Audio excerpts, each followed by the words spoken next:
Hi guys, today we will be unboxing Artyshils flat brushes which are specific for blending, and we'll see how these work.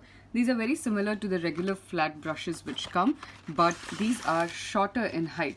So I'll give you an idea of how to use them and how these look. So I'll also show you a comparison of these brushes as against regular flat brushes. So here I have a flat brush of size 6, and let's try to match the same thing with a 6 over here. So you can see how these two are different in terms of the height. So the usage of this is more for blending purpose. Let's figure out right now how to do that. So I'm going to take the size 6 brush and I'm going to make something, and we'll see how to blend it with this. So it's also very useful for a variety of medium, more I would say for poster colors, and also for acrylics especially, and gouache. You can try and blend these, but let's try today with our watercolors and we'll see how these can blend. So I'm going to take some blue and probably some brown or some yellow, and we'll try and blend them. So I'm just going to add some blue over here first.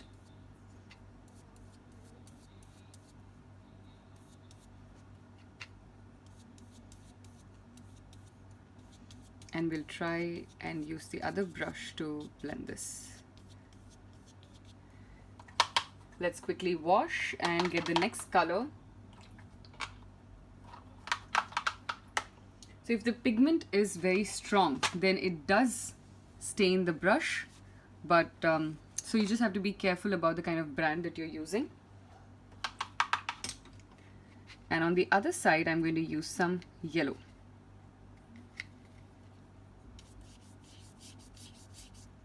I will not blend with this brush right now. We'll probably try and blend with the blending brush and we'll see how that works.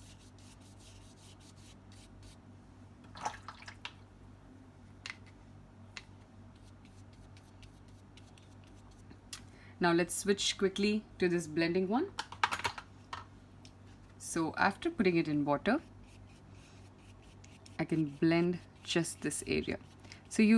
So what is the use of this?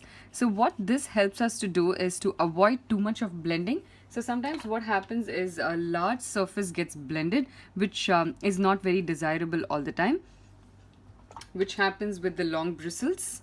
So with this you can have a very controlled blending. I'll show you what happens over here. Can you see how controlled it is? It's not blending too much.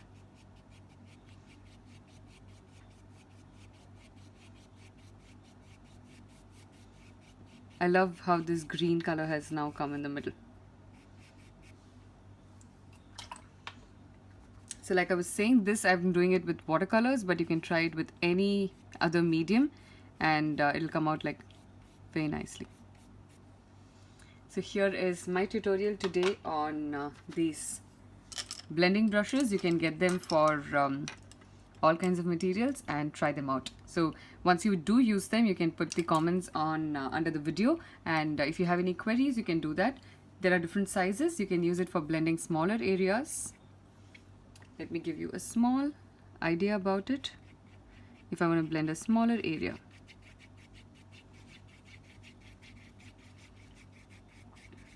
and if I want to bring in green only to this portion at the bottom. So you can have a very controlled blending using these. So do try it out. Like I was saying before, if you have any queries, you can leave it on the comment section over here and I will get back to you with the answers. Thank you so much. So I also waited now to dry this up, and then I added a little bit of land over here, and let's see how this comes out. Oops, I should have been careful while tearing it, but it's okay. It's more of a trial for us. Let's see how this looks right now. Although I did start this as a horizontal painting, but I ended up making a vertical one